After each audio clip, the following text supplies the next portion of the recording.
Hello everyone, मैं Neha and welcome to my channel Neha's academy. कैसे हैं आप सब? होपफुली आप सब बहुत अच्छे होंगे एंड आई ऑल्सो होप कि आप सभी की जो प्रिपरेशंस हैं, जो कि यूजीसी नेट जून 2024 की जो प्रिपरेशंस हैं वो बहुत अच्छे तरीके से चल रही होंगी। अब एग्ज़ाम को रह गए हैं सिर्फ और सिर्फ कितने दिन? 1 महीने। यानी कि आज की जो डेट है वो है लास्ट डेट फॉर्म फिलिंग की डेट। तो जिन जिन लोगों ने अभी तक फॉर्म फिल नहीं किया है प्लीज़ कर लीजिए। और चलते हैं हमारी क्लास की तरफ, जिसमें मैं आपको बता रही हूँ कि यूजीसी नेट के प्रिपरेशंस में क्या क्या चीज़ें बहुत ही इंपॉर्टेंट है, जिसमें मैं आपको इंपॉर्टेंट टॉपिक्स बता रही हूँ पेपर 1 की। तो पेपर 1 के इंपॉर्टेंट टॉपिक्स में हमने अभी तक 6 यूनिट्स कंप्लीट कर लिए हैं। आज बारी है 7th यूनिट की, जिसका नाम है DI यानी कि डेटा इंटरप्रिटेशन। तो इसमें हम सॉल्व करेंगे मैथमेटिकल फार्मूला के साथ साथ हम इसमें DI को सॉल्व करेंगे कि कौन कौन सी चीज़ें किस तरीके से आती हैं। तो इसमें आप टॉपिक्स तो नहीं देख सकते, तो इसलिए हम इसमें टिप्स की बात करेंगे और देखेंगे कि DI कितने तरीके का होता है, यानी कि कौन कौन से प्रकार का जो DI होता है वो आपके एग्जाम्स में आ सकता है और क्या क्या चीज़ें इसमें बहुत ही इंपॉर्टेंट है जो कि आपको करनी चाहिए। ज़्यादातर सभी को पता है कि DI जो है वो मैथ्स का पार्ट है, यानी कि मैथमेटिकली जितना भी आप परसेंटेज या प्रॉफिट एंड लॉस या फिर डिस्काउंटिंग, ये सारी चीज़ें जो हैं, या फिर एवरेज, तो ये सब चीज़ों को कंबाइन करके DI दिया हुआ होता है और इसी चीज़ को सॉल्व करना होता है। तो इसमें जो भी चैप्टर जो इम्पॉर्टेंट है वो सारे चैप्टर्स आपको अच्छे से कंप्लीट होने चाहिए, पहले से आने चाहिए। तो इसके लिए आपको मैथमेटिकल एप्टीट्यूड यानी कि जो यूनिट नंबर 4 है उसको अच्छे तरीके से पढ़ना होगा। तो उसमें भी मैंने आपको बताया है कि कौन कौन से चैप्टर बहुत ही इंपॉर्टेंट है, उसको आप ज़रूर करिए। एंड आप कुछ चैप्टर्स जो है वो मेरे प्लेलिस्ट में भी, पेपर 1 के प्लेलिस्ट में भी जाकर के देख सकते हैं, जिसमें आपको मैथमेटिकली बहुत सारे चैप्टर्स मिलेंगे जो कि आपको सॉल्व करते ही ये पेपर 1 में बहुत सारी चीज़ें ईजिली सॉल्व हो जाएंगी। तो इस तरीके से आपको जो DI है वो बहुत ही इंपॉर्टेंट है मैथ्स के पर्पज़ के सर। तो चलिए आज हम देख लेते हैं DI की जो क्लास है, जिसमें मोस्ट इंपॉर्टेंट जो कि आपके फैक्ट्स हैं वो सारी चीज़ें जान लेंगे इसी क्लास के थ्रू। तो बिना किसी देरी के शुरू कर लेते हैं हमारी ये क्लास में लास्ट तक ज़रूर बने रहिएगा, क्योंकि हर एक मोमेंट आपके लिए बहुत ही इंपॉर्टेंट है। एंड वीडियो को लाइक करते हुए चलिएगा, चैनल को सब्सक्राइब कर लीजिए, बेल आइकन को भी ज़रूर प्रेस कर लीजिए ताकि आपको जो भी इंपॉर्टेंट नोटिफिकेशंस हैं वो बहुत ही ईजिली मिल सके।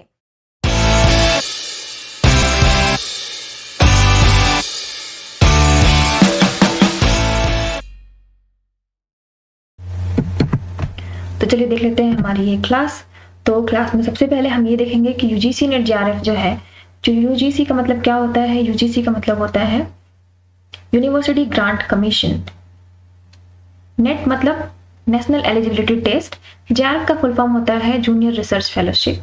तो ये क्या है, ये जो है आपने मास्टर्स या फिर जो 4 इयर्स की जो बैचलर्स डिग्री ली है उसके थ्रू आप जब भी कॉलेज बेस पे अगर आप कुछ पढ़ाना चाहते हो, यानी कि लेक्चरशिप करना चाहते हो, तो उसके लिए नेट क्वालिफाई करना बहुत ही इंपॉर्टेंट हो जाता है। तो इस तरीके से अगर आपने नेट क्वालिफाई कर लिया है तो आप असिस्टेंट प्रोफेसर या फिर लेक्चरर के लिए क्वालिफाइड हो जाते हो, जिसमें आपको मिनिमम क्वालिफाइंग वो क्राइटेरिया मिल जाता है। तो इस तरीके से आपके लिए ये इंपॉर्टेंट होता है। एंड ये क्या होता है, ये पूरे नेशनल लेवल पे आपकी एलिजिबिलिटी टेस्ट के बारे में होता है। मतलब आप कहीं पे भी किसी भी स्टेट में क्या होता है, एक सेट होता है। तो सेट क्या होता है कि वो आपकी उसी स्टेट के लिए वैल्यूएबल रहता है और बाकी नेट जो होता है पूरे इंडिया के लिए रहता है। अब ये इसमें जब जून 2024 में है बहुत सारी चीज़ें चेंजेस आई हैं, जैसे कि पहले क्या होता था कि सिर्फ मास्टर्स वाले लोग ही कर पाते थे ये, पर अभी जून 2024 के टाइम पे ये अपडेट होकर के ऐसा हुआ है कि बैचलर्स डिग्री वाले भी ये चीज़ कर सकते हैं जिन्होंने 4 इयर्स की बैचलर्स डिग्री ली हो और उनका जो 75% से ज़्यादा अगर उनका रिजल्ट आया है तो वही अप्लाई कर सकते हैं नेट के लिए। अदरवाइज उन्हें मास्टर्स करना होगा और देन वो अप्लाई कर सकते हैं।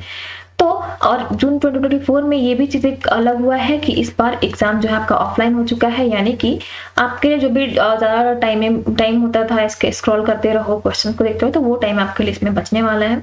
इसमें आपको OMR शीट मिलेगा जिसमें आपको फिल करना है आपके जो भी क्वेश्चन होंगे उसका आंसर आपको इसमें फिल करना है। ऑब्जेक्टिव होता है तो आपको जो भी ऑप्शंस दिखेंगे उसको आपको फिल करना होता है OMR शीट में। तो इस तरीके से आपके बहुत सारे चेंजेस हुए हैं इस बार, यानी कि जून 2024 के टाइम पे। तो बहुत सारी चीजें हैं जो आपको पहली बार देखने को मिलेगी यूजीसी नेट में। देन अब हम बात करेंगे कि यूजीसी नेट में जो है वो 2 पेपर होते हैं, एक होता है पेपर 1, दूसरा होता है पेपर 2। पेपर 2 होता है वो आपको सब्जेक्टिव होता है, यानी कि जो भी आपने बैचलर्स डिग्री में या फिर आपने मास्टर्स में जो आपका सब्जेक्ट रहा है तो वही सब्जेक्ट आपको पेपर 2 में दिए जाते हैं। एंड पेपर 1 में जो कि जनरल पेपर है सभी लोगों के लिए, यानी कि जो 83 सब्जेक्ट्स में ये जो कंडक्ट कराया जाता है यूजीसी नेट, तो उन सभी लोगों के लिए जनरल पेपर होता है, यानी कंपल्सरी पेपर होता है पेपर 1, यानी कि टीचिंग ऑन रिसर्च एप्टीट्यूड का। तो इस तरीके से आपको पेपर 1 में मिलते हैं पूरे के पूरे 50 क्वेश्चंस। यूनिट होते हैं इसमें 10, यानी कि हर यूनिट पे अगर देखा जाए एवरेज तो 5 क्वेश्चंस का होता है, यानी कि 10 मार्क्स का होता है। सारे क्वेश्चंस जो होते हैं वो 2 मार्क्स ऑब्टेन कराते हैं आपको। एंड इसके साथ ही आपको पेपर 2 में जो है वो 100 क्वेश्चंस के होते हैं, यानी टोटल हो जाते हैं 200 मार्क्स के। तो इस तरीके से आपको जो भी मार्क्स होंगे वो 300 मार्क्स के एग्जाम्स ले जाते हैं, और इसमें कोई भी नेगेटिव मार्किंग नहीं होती है। तो आप जितना भी आपको बनाना है वो सब कुछ आप कर सकते हैं बिना किसी डर के, यानी कि कोई नेगेटिव मार्किंग भी नहीं होगी।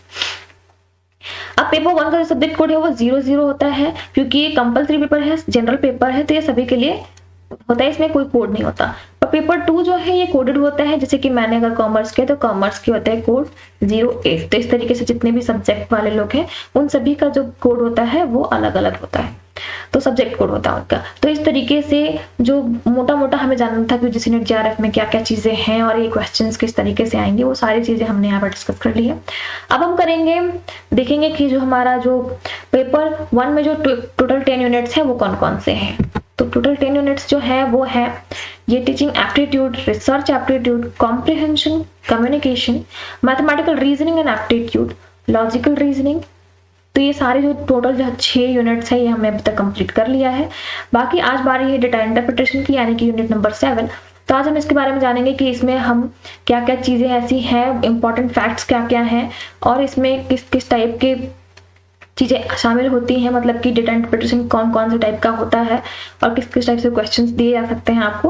तो ये सारी चीजें हम इसमें करेंगे डीआई की क्लास में। और इसके बाद आता है यूनिट नंबर 8 जो कि आईसीटी है, यानी इंफॉर्मेशन एंड कम्युनिकेशन टेक्नोलॉजी है। फिर यूनिट नंबर 9 आएगा people development and environment, and unit number 10 होगा हायर एजुकेशन सिस्टम। तो इस तरीके से जो पूरे के पूरे 10 यूनिट्स हैं ये बहुत ही इंपॉर्टेंट है आपके लिए। इसमें कुछ भी नहीं कह सकते कि ये जो चैप्टर है वो ज्यादा इंपॉर्टेंट है या यूनिट ज्यादा इंपॉर्टेंट है, क्योंकि सारे जो है वो एवरेज आपको 5 क्वेश्चंस जरूर आते हैं सभी से।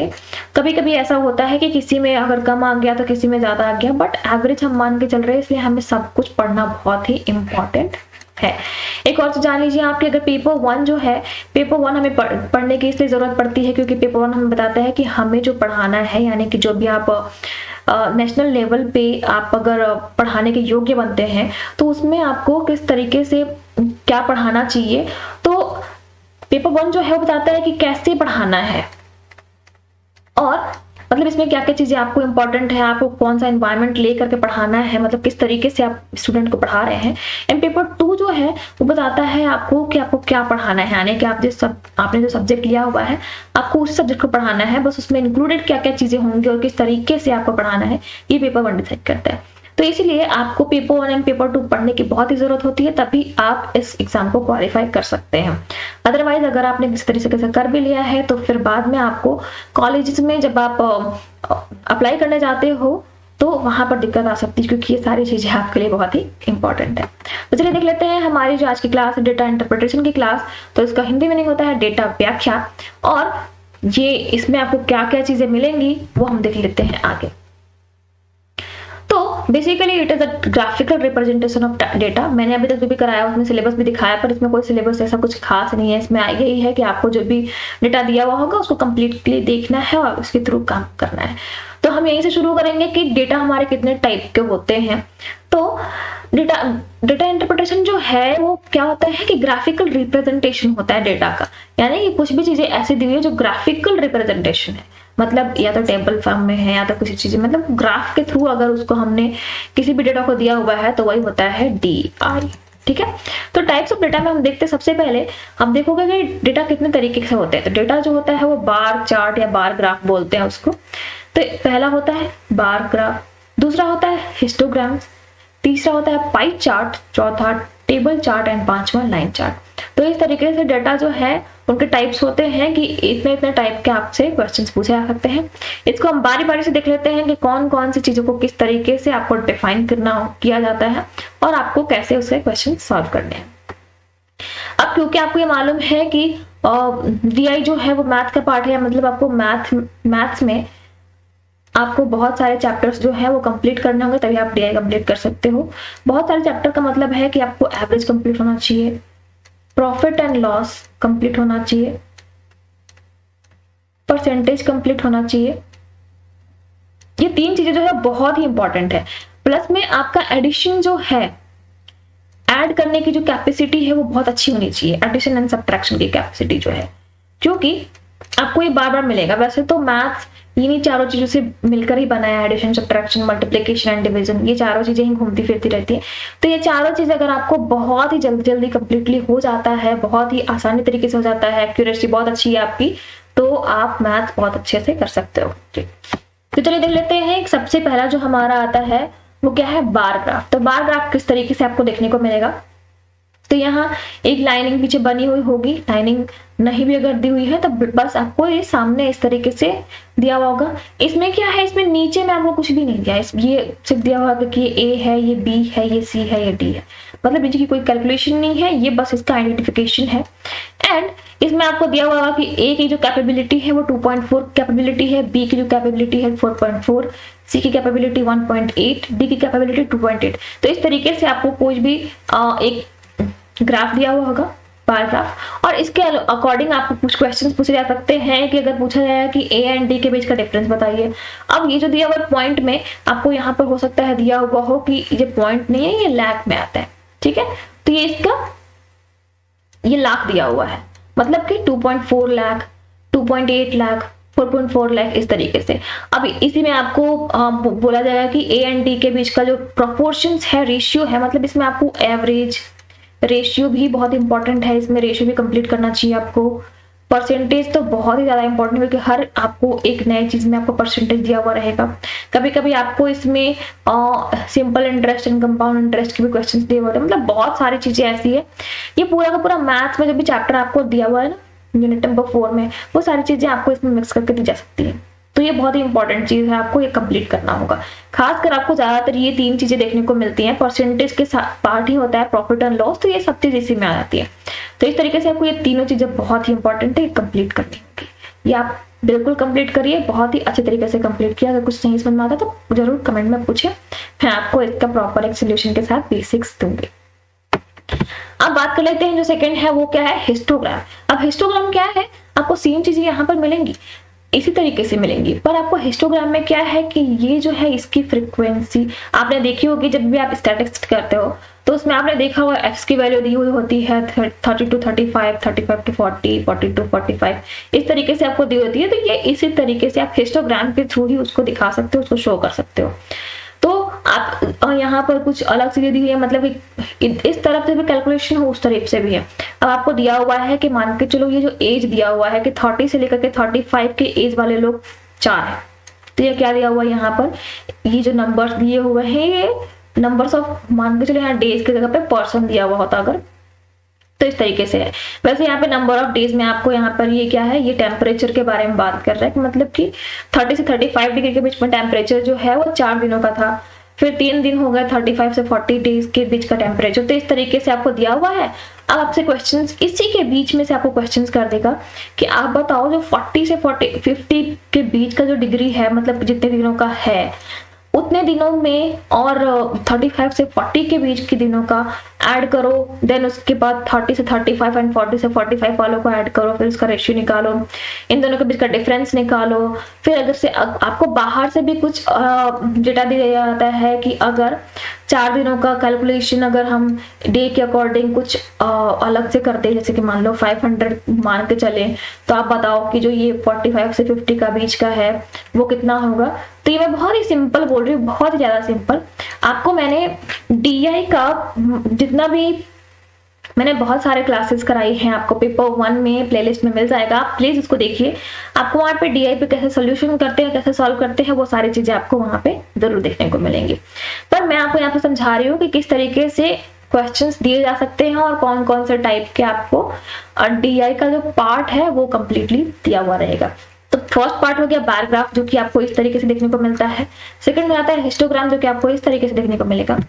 थर्ड है पाई चार्ट। पाई चार्ट का मतलब ये है कि जो आपको सर्कुलर वो वे में दिखेगा और इसमें इसको बांट दिया। जस्ट लाइक आप समझो कि कोई पिज्जा है और पिज्जा को समान रेशियो में कभी कभी काट देते हैं, बट कभी कभी क्या होता है आप बोलते हो नहीं सिर्फ 3 पीसेज ही करना, तो 3 पीसेज में कभी उसने ऐसे कर दिया, कभी 3 पीसेज में उसने बराबर के 3 पीसेज कर दिए। तो इस तरीके से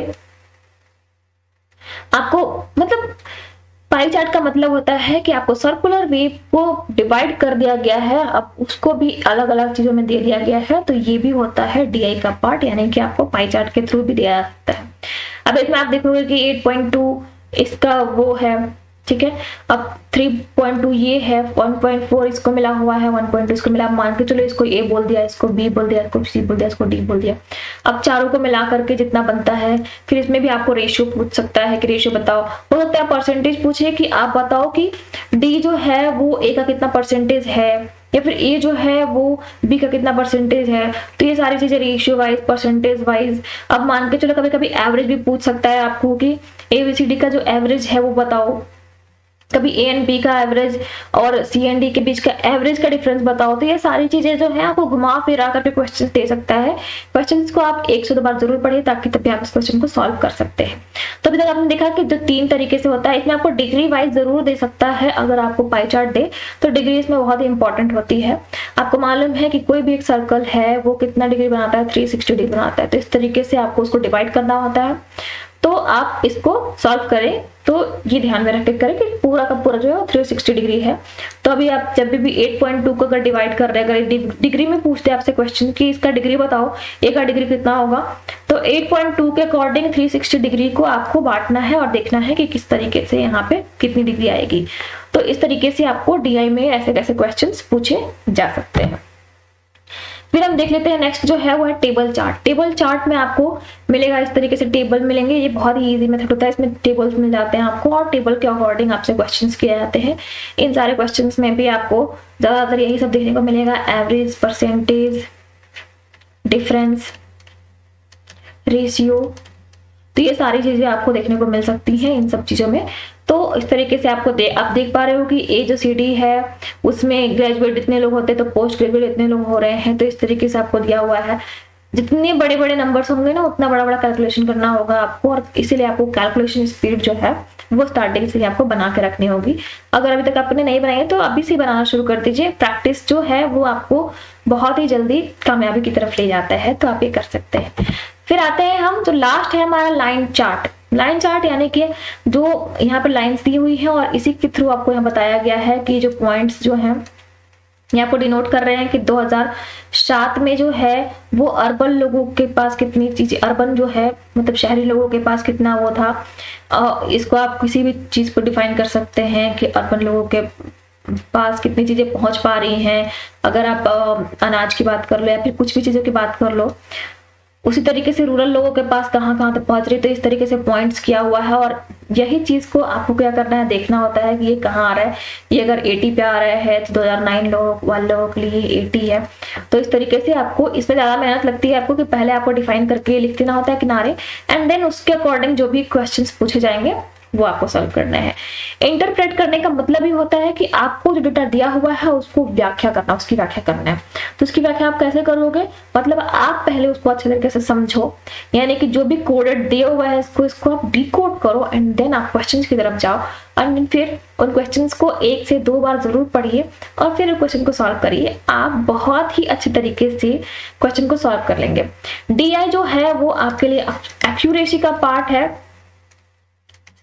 क्योंकि ये मैथ्स है। तो मैथ्स जो है आपके लिए एक्यूरेसी लेकर के आता है अगर आपने इसकी प्रिपरेशंस अच्छे तरीके से करी हो, इसकी प्रैक्टिस अच्छे तरीके से करी हो। मैथ्स प्रैक्टिस की चीज है, तो आप प्रैक्टिस करते रहिए। आप जितने भी चैप्टर्स हैं, जो मैंने आपको इंपॉर्टेंट चैप्टर बताया है, ये सारे चैप्टर अगर आपने अच्छे तरीके से कंप्लीट कर लिया तो आप DI जो है वो बहुत ही अच्छे तरीके से सॉल्व कर पाएंगे। अब देखो, आप इन सारे क्वेश्चंस के थ्रू भी आपको मैथमेटिकल जो एप्टीट्यूड है इसमें भी क्वेश्चंस पूछ लिए जाते हैं।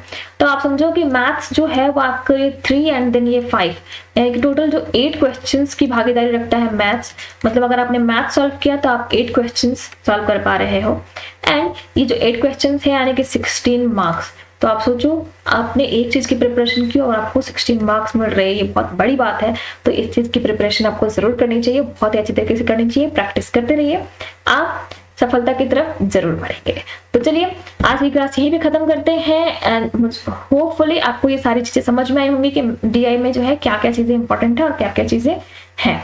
Thank you so much for watching the video. अगर आपको वीडियो अच्छी लगी तो प्लीज वीडियो को लाइक कर दीजिए, चैनल को सब्सक्राइब जरूर करिए, बेल आइकन को भी जरूर प्रेस करिए ताकि आपको जो भी अपडेटेड नोटिफिकेशंस है वो बहुत ही इजीली मिल सके। कमेंट में जरूर बताइए कि अगर आपको कहीं पे कोई डाउट है या फिर कोई भी ऐसा क्वेश्चन जो आपको सॉल्व कराना चाहते हो, आपको लगता है कि ये क्वेश्चन में ऐसा नहीं हो पाएगा, आप प्लीज समझा दो, तो आप ये जरूर कमेंट में करिए, मैं जरूर उसको लाने की कोशिश करूंगी। So wish you very all the best for your preparations. Bye bye.